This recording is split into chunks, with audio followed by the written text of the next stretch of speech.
ان کو اسماعیلی شیعہ کو کہا جاتا ہے۔ ان کا کیا تعلق ہے مستعلی شیعہ سے؟ ان کے ساتھ جڑی رہی ہیں تاریخ کے ساتھ بہت ساری اور بھی اسماعیلی شیعہ کی شاہیں، جیسا کہ طیبی یا پھر حافظی بھی۔ تو یہ بہت زیادہ کمپلیکس سسٹم ہے اسماعیلی شیعہ میں، اس کو آسان کر کے کیسے سمجھا جا سکتا ہے؟ چلیے بسم اللہ کرتے ہیں۔ السلام علیکم، اللہم صلی علی محمد وعلی آلہ۔ سب سے پہلے بات کریں گے جو شیعہ مذہب یا پھر منہج نکلا تھا، وہ اہل بیت کا منہج ہے یا پھر مذہب ہے۔ شیعہ لوگوں کا یہ ماننا ہے، چاہے وہ اسماعیلی ہوں یا پھر اس کے علاوہ وہ اثنا عشری ہوں یا پھر زیدی ہوں، ان کا یہ ماننا ہے کہ حضرت علی سے خلافت چلی ہے۔ اس کے بعد مختلف مرحلوں پہ تمام فرقے یا دھڑے الگ الگ ہوتے گئے۔ اس ویڈیو میں صرف اور صرف ہم اسماعیلی شیعہ کے بارے میں ہی بات کریں گے۔ سب سے پہلے امپورٹنٹ بات ہے امام جعفر الصادق علیہ السلام، استاد الاساتذہ، ایک بہت بڑا نام، ایک اتنا بڑا نام کہ اپنے وقت کے بڑے بڑے امام ان کے اسٹوڈنٹس ہو گزرے ہیں۔ تو امام جعفر الصادق علیہ السلام جب فوت ہوئے 765 میں، تو اس کے بعد یہ بہت امپورٹنٹ تھا کہ ان کا جانشین کون ہوگا، امامت کا تاج لے کے آگے کون چلے گا۔ امام موسیٰ کاظم جو ہیں وہ امام کہلائے، اثنا عشری اہل تشیع بائیوں کے ہاں، اور ان کے مطابق وہی رائٹ فل جو ہیں امام ہیں اس لڑی کے۔ لیکن اسماعیلی شیعہ کچھ اور کہتے ہیں، چونکہ وہ کہتے ہیں کہ بڑے بیٹے اسماعیل بن جعفر موجود تھے اس وقت، اس لیے اپنے باپ کے پردہ کرنے کے بعد وہ امامت کے حقدار تھے۔ لیکن اثنا عشری شیعہ یہ کہتے ہیں کہ اسماعیل بن جعفر جو ہیں 721 میں پیدا ہوئے اور اس کے بعد 755 عیسوی میں وہ فوت ہو گئے۔ لیکن اسماعیلی شیعہ گروہ اس کا رد کرتا ہے، وہ کہتا ہے کہ یہ بات ٹھیک نہیں ہے، وہ 719 اور 22 کے درمیان کسی وقت پیدا ہوئے اور اس کے بعد ان کی جو وفات ہوئی وہ 775 عیسوی میں ہوئی۔ تو یہاں پہ بہت بڑی جو ہے وہ بحث چلتی آ رہی ہے عرصہ دراز سے، صدیوں سے۔ اسماعیلی شیعوں کا یہ دعویٰ کہ ہماری امامت جو ہے امام جعفر صادق علیہ السلام کے بعد چلی ہے امام اسماعیل کے تھرو، اور ان کے بعد آگے جو لڑی ہے اور وہ اینڈ پہ آ کے اب رکتی ہے 50ویں امام تک، جو کہ ہیں پرنس رحیم الحسینی آغا خان پنجم۔ ہم اس ڈیٹیل میں تو نہیں جائیں گے کیا امام اسماعیل بن جعفر علیہ السلام اس وقت 755 عیسوی میں فوت ہو گئے تھے یا پھر 775 میں، اور جیسا کہ اسماعیلی شیعہ کہتے ہیں کہ انہوں نے پردہ کر لیا تھا اس وقت، وہ غائب ہو گئے تھے، وہ چلے گئے تھے، وہ تقیہ کر گئے تھے، وہ اپنے اس جگہ سے نکل گئے تھے مدینہ سے اور کہیں اور شفٹ ہو گئے تھے، کیونکہ ان کے اوپر خدشہ تھا کہ اس وقت کے جو عباسی خاندان تھے وہ انہیں قتل کرنا چاہتے تھے۔ اور بہت سی روایتوں میں یہ بھی آتا ہے کہ ان کا ہم شکل بالکل جسم اور شکل کے لحاظ سے ایک اور جڑواں بھائی بھی تھا عبداللہ، اور اس وقت وہ فوت ہوئے تھے، تو یہ مشہور کر دیا گیا تھا کہ امام اسماعیل فوت ہو گئے ہیں تاکہ وہ پرسیکیوشن سے بچ سکیں۔ مختلف روایتیں ہیں، تاریخ اٹی پڑی ہے، کوئی بھی بندہ صحیح سے ڈیسائیڈ نہیں کر پاتا کہ یہ سلسلہ جب آگے چلتا ہے امام اسماعیل سے، تو آگے ہم جاتے جائیں تو بہت امپورٹنٹ ٹائم آتا ہے 909 سے لے کے 1171 عیسوی کے درمیان، جسے قوم نیرا بھی کہا جاتا ہے اب۔ اس دوران فاطمی سلطنت قائم ہوتی ہے، جو کہ اسماعیلی شیعہ کے جو امام ہیں یا پھر ان کے جو ماننے والے ہیں ان کے تھرو چلتی ہے سارا ٹائم، 267 سال، جس میں 191 سال کا پیریڈ صرف اور صرف مصر میں ہی قائم رہا۔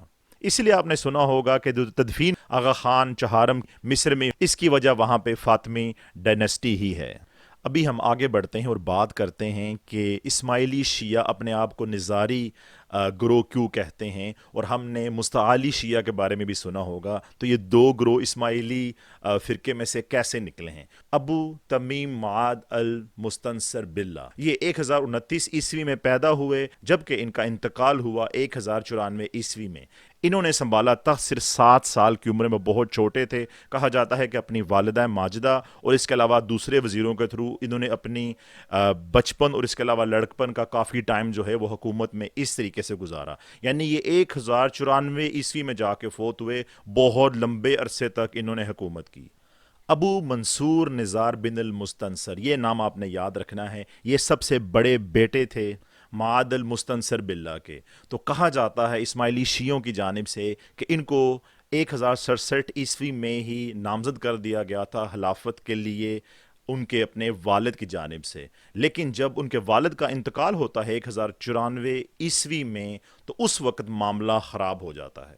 الفضل شہنشاہ جو کہ طاقتور ترین وزیروں میں سے ایک تھے مستنصر باللہ کے، انہوں نے ابو منصور نزار کے چھوٹے بھائی مستعلی کو طاقت کے زور پہ نیا خلیفہ نامزد کرا دیا۔ یہ ایک حیرانگی کی بات تھی بہت سے لوگوں کے لیے، اور اس کے ساتھ ساتھ ابو منصور نزار کے لیے بھی۔ چونکہ یہ حکومت قاہرہ میں قائم تھی تو یہاں سے اسی تخت نشینی کے تیسرے دن ہی ابو منصور نزار وہاں سے نکلے اور اسکندریہ چلے گئے۔ نصیر الدولہ افتگین کی مدد سے انہوں نے اسکندریہ میں اپنی حکومت قائم کر لی۔ اس کے بعد جب پتہ چلی یہ بات مستعلی کو اور الفضل شہنشاہ کو، تو انہوں نے جا کے محاصرہ کیا اسکندریہ شہر کا۔ پہلے تو ان کو ناکامی ہوئی، لیکن دوسرے محاصرے میں ان کو کامیابی ہوگی۔ وہاں پہ گرفتار کیا گیا ابو منصور نزار کو، واپس لے کے آیا گیا ان کو قاہرہ میں، اور کہا جاتا ہے کہ وہاں پہ ان کو 2 دیواروں کے درمیان زندہ بند کر کے مرنے کے لیے چھوڑ دیا گیا۔ اور اسی بارے میں مستند رائے قائم کی جاتی ہے کہ کچھ ہی عرصے میں ان کا وہاں پہ انتقال ہو گیا۔ بہت سے نیوٹرل مورخین کی نظر میں 1095 عیسوی میں، اور اسماعیلی شیعہ کے مطابق 1097 عیسوی میں۔ تو جناب یہی وہ مقام ہے جہاں پہ آگے جا کے جب لوگوں کو پتہ چلتا ہے کہ اتنی بڑی اور برے طریقے سے پرسیکیوشن ہوئی ہے ابو منصور نزار کی، تو انہوں نے ہر طرف پھیلا دیا کہ وہ اپنے وقت کے امام تھے۔ اپنے والد کے فوت ہونے کے بعد حسن بن صبا جو کہ ایران کی طرف سے تھے، فارس کی طرف سے تھے، انہوں نے بہت زیادہ مدد کی، اور ان کے جتنی بھی تعلیمات ہیں اسماعیلزم کے حوالے سے نظاری شیعہ کو بہت زیادہ فروغ دیا۔ اور اسی وجہ سے بالکل فوت ہونے کے باوجود بھی صرف 2 سال کی جو ان کی خلافت رہی، 2 سال کی جو ان کی امامت رہی، اس کے بعد بھی یعنی ان کا کام بڑھتا رہا، اور اسماعیلی شیعہ جو کہ نظاری برانچ میں سے تھے وہ بڑی تعداد میں پھیلنا شروع ہو گئے ایران میں اور باقی جگہوں پہ۔ فرینڈز اس سارے کنسیپٹ کو ہم یہیں پہ رکھیں گے اور آگے فاسٹ فارورڈ کرتے ہوئے چلیں گے۔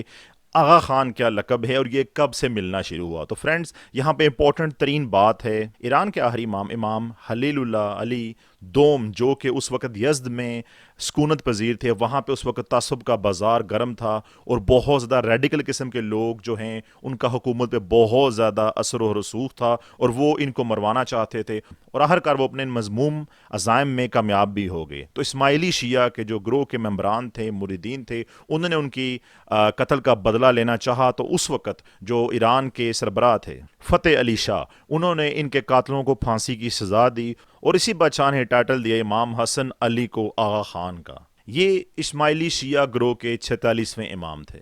ان کو کرمان علاقے کا گورنر بھی بنایا گیا تھا ایرانی بادشاہ کی جانب سے، لیکن بہت زیادہ کام کرنے کے باوجود بھی ان کو اپریشیٹ نہیں کیا جا رہا تھا، اور 2 سالوں بعد ہی ان کو گورنرشپ سے اتار دیا گیا، جس کا ان کو افسوس بھی ہوا۔ انہوں نے ریٹیلیٹ کرنے کا سوچا، اور بعد میں اسی کی وجہ سے ان کی گورنرشپ اور حکومت بھی جاتی رہی، اور بعد میں کافی زیادہ مسائل کا سامنا کرنے کے بعد آخرکار ان کو ہندوستان منتقل ہونا پڑا۔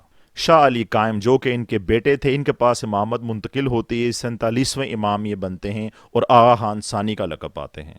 ان کی وفات 1885 میں ہوئی، جن کے بعد ان کے بیٹے سلطان محمد شاہ امامت کا منصب اپنے سر پہ رکھتے ہیں، اور آغا خان سوئم کا لقب اپناتے ہیں۔ ہندوستان میں اپنی جماعت کو مستحکم بنانے کے بعد آغا خان سوئم جو ہیں وہ یورپ شفٹ ہو جاتے ہیں، سوئٹزرلینڈ چلے جاتے ہیں، اور وہیں پہ جنیوا میں ہی ان کے گھر میں پیدائش ہوتی ہے آغا خان چہارم کریم الحسینی کی۔ آغا خان سوئم بہت زیادہ ہمہ جہت، محنتی اور قابل انسان تھے، اسی وجہ سے انہوں نے آل انڈیا مسلم لیگ کی بنیاد رکھی، اس کے فاؤنڈر اور پہلے صدر بھی وہ بنے۔ اس سے پہلے انہوں نے علی گڑھ کی بنیاد بھی رکھی، اور اس کے وائس چانسلر بھی وہ بنے، اور اس کے علاوہ لیگ آف نیشنز میں 1937 میں اس کے سربراہ بھی بنے۔